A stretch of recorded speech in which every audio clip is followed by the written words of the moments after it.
Hello and welcome to Colin's Wonder. In this video, I have a review and a Penmore score for the infamous Lamy 2000 pen. So I will start off with just an introduction of the pen, my impressions and thoughts. I've used this pen.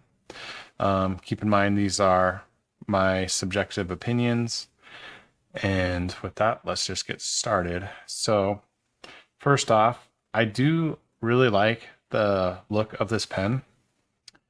Generally speaking, most of my fountain pens do not have this like minimalistic look to them, but there's something I do appreciate about that look. And this pen, one thing it does remind me of is like mid-century modern furniture, from like the 1950s or 60s. I'm not sure when that was relevant, but I guess more or like the show Mad Men, if you've seen that show, it just kind of reminds me of that era. And I think it's just classic. So I do like the shape and design of it. I do think it's a little skinny compared to some other pens. I kind of like my pen's a slightly thicker, kind of like this Esterbrook Etsy or Raven. But it's not bad. It's not too skinny. I think a pen that would, an example of too skinny would be this Diplomat. It's just a little too skinny for me. But anyways, back to the Lamy. That's what we're here for. So let's see if I can get some close-ups here. I like the finish of it a lot, even though it feels like a somewhat cheaper material. I know it's polycarbonate, which is actually pretty durable. So I think this pen will hold up due to some wear and tear. It's kind of built to last. It is made with some high standards of precision, which I really appreciate. So it's actually a piston filler, but the piston mechanism in the back is so well made with its precision that it's hard to tell where it actually breaks. It has a very satisfying snap when you put the cap back on. I really like that. It's almost like fidget toy level, like satisfaction. Also the clip, very well engineered. So it has a little spring mechanism that prevents the clip from, you can clip some things without fear of damaging the clip. So that's one thing that I'm concerned about, because I actually have a little material pocket protector that I put on the inside of my suit and sports coats that I'll clip a pen to sometimes if I'm specifically fear of the pen falling out. And having a great clipping mechanism makes that easier to do. I do like the level of precision going from the pen body to this steel part, where I don't know if that's necessarily the grip, but where the nib shroud kind of goes. I do like the design of the nib shroud that kind of covers the nib, functionally speaking. I think it does a good job of holding the nib alignment with the feed, and protecting it. The nib itself, though, I think is a little lackluster. I'll see if I'll put a macro shot here so you can see. But even though it's a gold nib, it is a minimalistic pen. I think it might look kind of bad if it had a big nib that's all fancy and ornate, and then the pen's very simple. So I do think it kind of matches the pen, but it's not anything flashy. Okay, so as far as the usage of this pen, I also like the window, the ink window. It's functional and it just integrates with the pen very well. It does have these two little uh, mechanisms that hold the cap, part of the clip. They're like spring loaded. Actually, I don't know if they're spring loaded or not. Can't really tell, but they're just there. I don't really notice them at all when I write. What I notice what I write for a long time is just the size. It's a little small, but some people like that. So, you know, that's a subjective thing. I actually like how the shape of the finials is just. I kind of do appreciate that little chop on each side.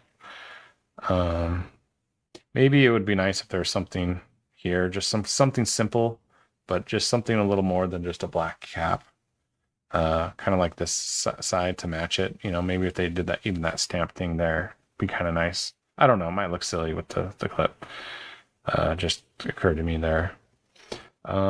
Its writing experience has been fairly good. This is a very consistent pen. It writes nearly, I mean, I don't think I've had any issues writing at all that I can recall ever. And sometimes I'll put this pen away and not write with it for, a week or two, and it will still write really well for me. But I know there are people out there that might not have that same experience. That's just what I kind of have had. And, in my experience, Lamy is very consistent with its nibs. They all kind of perform very well or very similar to me. So yeah, let's talk about its weight. It is somewhat light. I wouldn't say it's too light. It's not like a Kakuna or anything. It just feels like cheap plastic light. It's definitely better than Safari for me. Safari is too light. This pen is just too light for me. But I kind of wish it was just a little bit heavier. And that's just my personal take. I like a little bit more weight to my pens. So yeah, let me just go through. You can see a size comparison. I have a Jinhao X850. This is an Esterbrook Raven. It's the piston filler one. There'll be an upcoming unboxing video for this pen to come. The Lamy 2000, of course. This is a Sailor.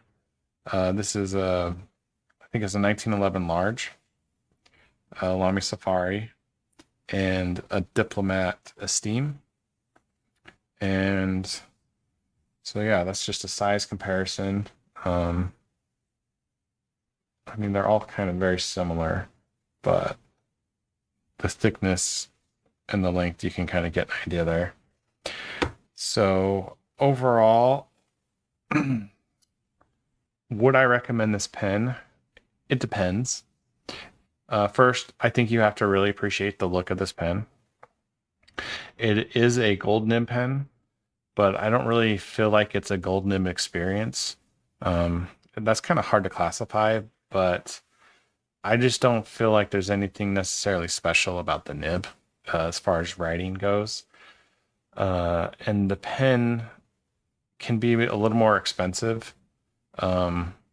So I think I would value this pen at around $120. So anything outside of that, I kind of think it's a little more expensive, and I think its retail price is like $240. So it's kind of like double what I think it's worth. And maybe I'm being a little hard, but just compared to some of the cheaper pens that I've tested, I'm not quite sure. I think in general, the more expensive a pen is, it's kind of hard to justify its expense. So, yeah, it's hard to say. Would I buy this pen again? Probably, because I think this is the only Lamy pen that I like. well enough to would want to buy again. I like how it looks. I'm not the biggest fan of the Safari's clip, so I don't really like this paper clip design. Um, so, and then there's a studio that is somewhat appealing to me, except the clip rotates and has kind of like it rotates 90 degrees and has a little bit of a fin to it that I'm not a big fan of. So I think just for my peace of mind, it would be a buy again, just so I have a Lamy pen that I like enough to buy. Yeah, I'm rambling on a little bit. So I do like this pen, and I would recommend buying it if you can appreciate its shape. I don't think there's anything wrong with this pen. Okay, so let's get on to the ink wash section. So just a disclaimer here. This is the... Oh, actually, I'll do a writing sample. But this is my second time recording this video. I recorded this video last week, and when I got to editing the video, I realized I left out a lot of stuff. So I wanted to re-record it. So that's what I'm doing now. And let's go ahead, and the ink in here is this Kujaku. So you can see a little bit of real-time writing, but this is the same writing sample I used before. And yeah, this pen just works. It is a workhorse pen. I could see this being like an everyday carry pen for a lot of people. So yeah, let me go ahead and lift up the writing sample. You can see, and I will go ahead and also measure the line thickness. I forgot to mention it is a medium nib, so I'll try to remember to mention that again in the pen wash section, but as I'm measuring, let me recall it is a medium nib. So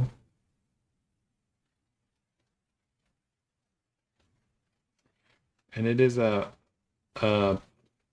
Pilot Iroshizuku Kujaku ink, which has a little bit more flow to it. So those inks tend to flow for me a little bit wider than the nib. But I'm going to go 0.58 on that.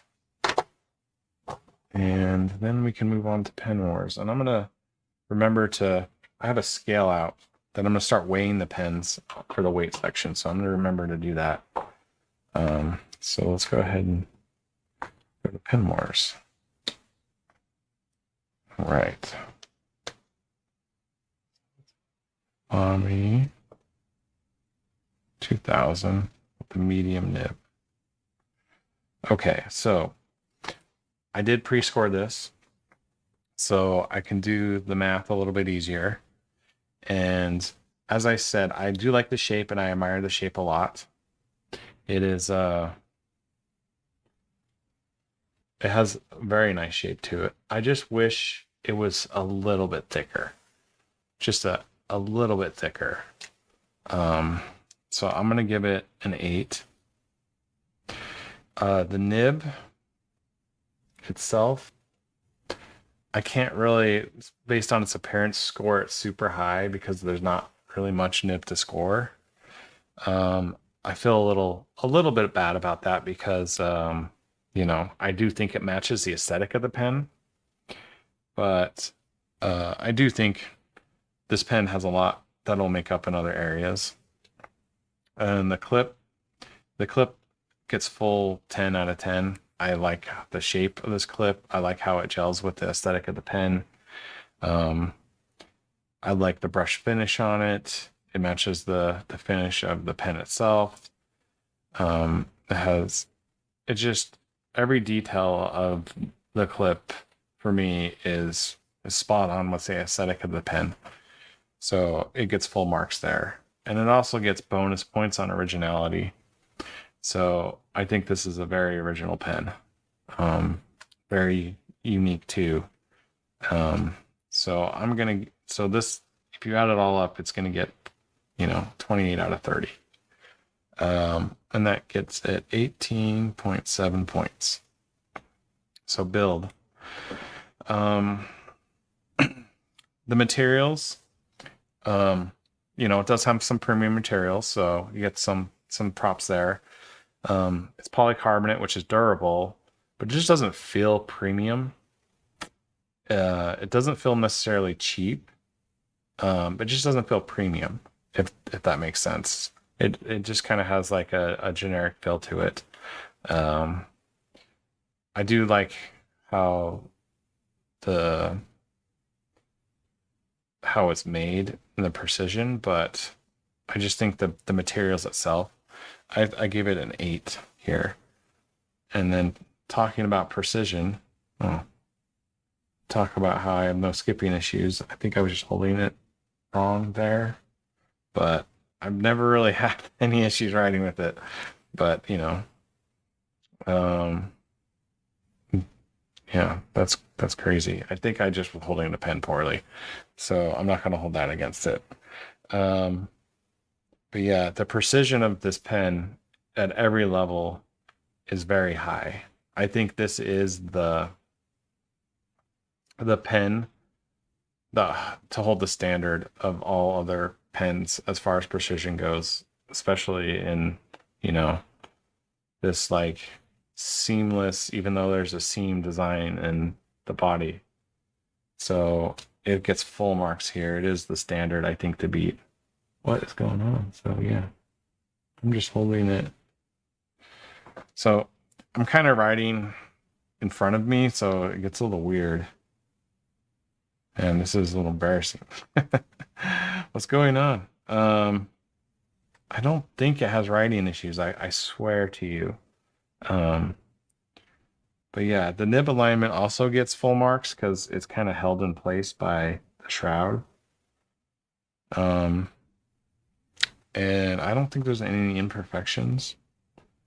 And you can buy a replacement nib for this pen.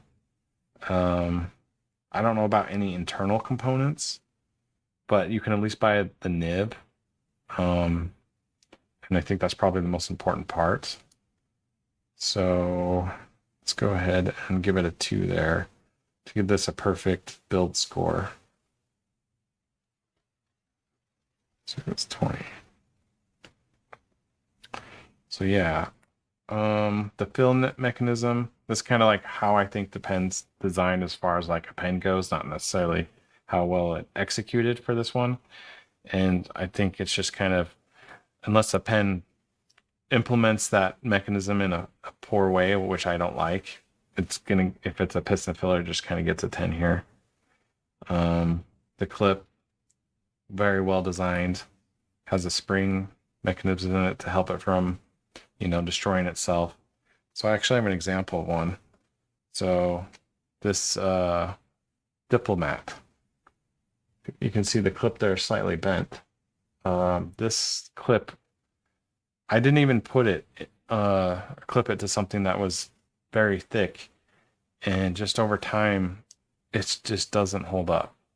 So it was just too stiff for its own good. And for me, this is an example of a clip I hate. I hate it when the clip is just so tight that you can't even get barely anything in there without potentially destroying the clip. So unfortunately, that happened to this pen.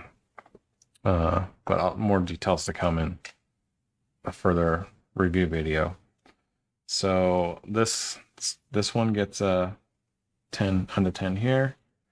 I haven't had any flaws with this pen, and features is kind of like bonus. I guess maybe I should start counting like an ink window as a bonus feature. I don't know, but for me, when I'm thinking about features, I'm thinking about like a flexible nib and stuff that just most pens don't have. So, and I mean, it already has a 30 out of 30, so I think it's 20 out of 20 there. So, I mean, should I dock it here? Because the video, I mean, I promise you, I've not really had any skipping or hard starts. I think that was user error there. Maybe that is like a thing, if you're holding the pen at a weird angle and far away from you, like in front of you, it's kind of awkward. Instead of, my natural writing position would be, my hands would be here instead of out here.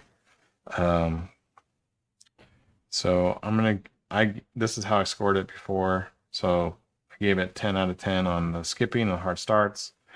And the ink flow, I actually gave it an 8. I put in some inks in here that have a little bit harder time flowing through the pen, and it makes the pen feel a little drier. It doesn't have any issues like getting ink on the paper. It's just the feel of the pen as you're writing just doesn't feel as good. So I gave it an 8 on flow. And then let's go ahead and look at weight. So this will be good for me to know, because I don't even know what I mean by weight sometimes. It's subjective how I feel it in my hand. And am I talking about weight or density, So let's see here. 25.89 grams. So if I compare that to this pen, yeah, 29.42. And there's ink in there that can fluctuate, but I feel like if this pen was 5 grams heavier, I would like it more on its weight. Not that this is the perfect example. This pen's actually, on the lighter side of my ideal weight, but I do think if this pen weighed 5 grams more, I'd give it full marks on weight. But I'm going to give it, I gave it, I think, a 9 on weight. Cleaning, I don't think I can effectively evaluate cleaning right now, because I've not really had to deep clean any of my pens to the point where I have to take it apart to clean it.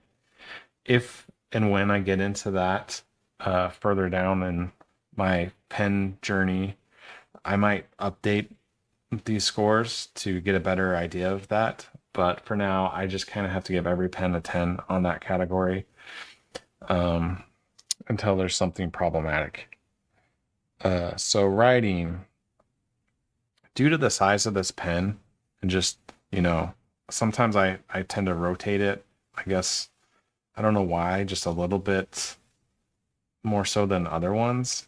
And it's funny because it has even little things to hold on to show you how to rotate it. But longer sessions, I tend to just, it's not like it wears me out because it's so light or anything. Just, I tend not to enjoy writing with this pen for a very long time.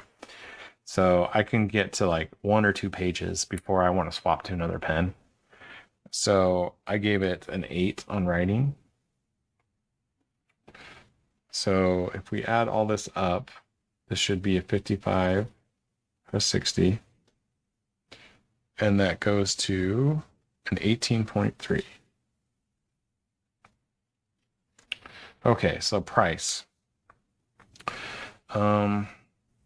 As I mentioned earlier, I was thinking this pen, like, for it to be valued at $120, I feel like is more than fair.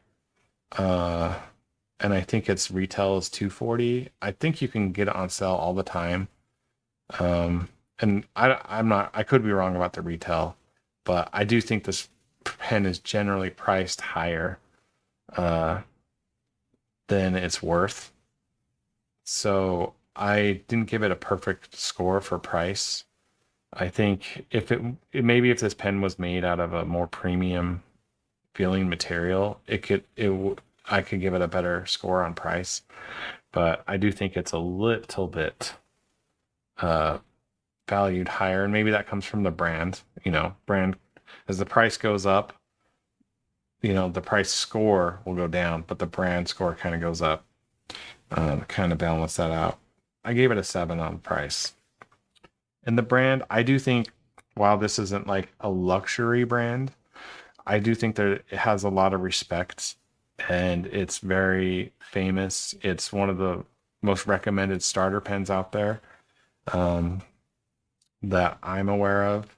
I think, almost in my experience, again, this is just my personal experience, most of the time when I've heard people getting into fountain pens, it's always, what pen to buy, and Lamy Safari is one of the most recommended.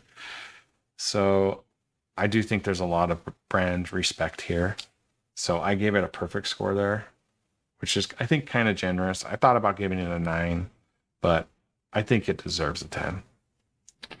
So if we add up all the points, that gets us a score that's pretty high. This is one of the highest scoring pens we have had yet, and it's a 94 out of 100. So that is, the highest scoring pen we have yet. And, well, I think that's about it. Let me give you a close-up of the scorecard.